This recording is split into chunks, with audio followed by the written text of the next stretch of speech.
Welcome to Catch This. My name is Trudy Ray. Let's say you are fully vaccinated against SARS-CoV-2 but have presumably never been infected with the virus. How would you know for sure?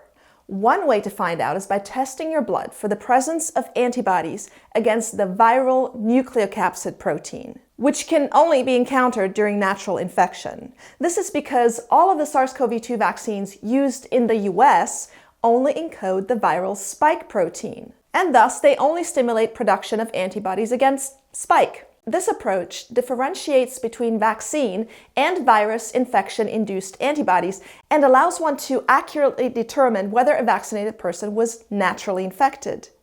Or so we thought until now. Stay tuned.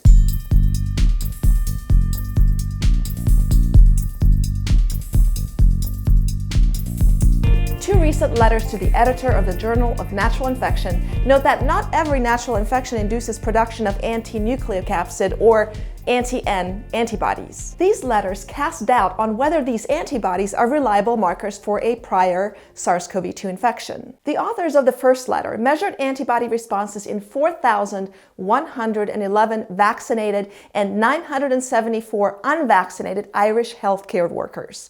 Only 23 of the vaccinated participants, all of whom had received 2 doses of the Pfizer mRNA vaccine, experienced a SARS-CoV-2 infection at some time after vaccination. As expected, each of the 23 individuals had antibodies against the spike protein. But surprisingly, only 6 people, or 26%, had detectable anti-N antibodies. In contrast, 82% of unvaccinated participants with a previous PCR-confirmed infection had detectable anti-N antibodies. This result suggests that anti-N antibodies may not be the most accurate indicators of a prior natural infection in vaccinated people, and it further implies that vaccinated individuals may neutralize incoming viruses early during infection, thus preventing and/or limiting their ability to develop antibodies against the nucleocapsid protein. The second letter, which was written in response to the first letter, confirmed and further substantiated these results.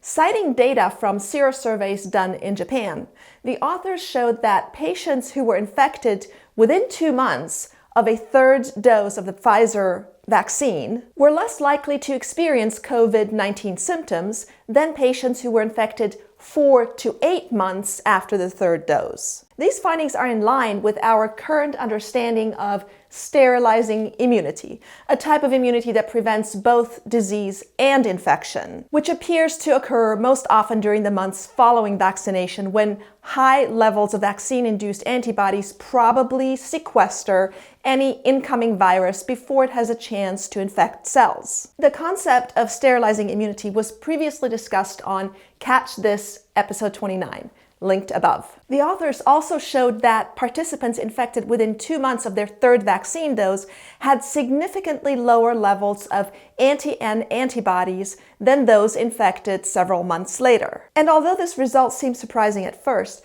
it actually further supports the notion that vaccination only induces sterilizing immunity for a short time after vaccination, when existing vaccine-induced anti-spike antibodies neutralize incoming virus before the immune system has a chance to respond to the virus and produce antibodies specific to the nucleocapsid protein. The authors of both letters further mentioned that COVID-19 patients who experienced symptoms were more likely to have detectable anti-N antibodies than were patients without symptoms, an observation that is in agreement with serological surveys done before vaccines became available. This finding suggests that patients who developed symptoms did not have sterilizing immunity and were subject to a productive viral infection that led to the development of symptoms and production of antibodies to nucleocapsid and other viral proteins. These 2 studies provide an interesting perspective of antibody responses to SARS-CoV-2 infection in vaccinated people, and they may inform better strategies for gauging infection after vaccination. That's it for today's episode. Thanks again for listening, and don't forget to subscribe. My name is Trudy Ray, and I'll see you next time on Catch This.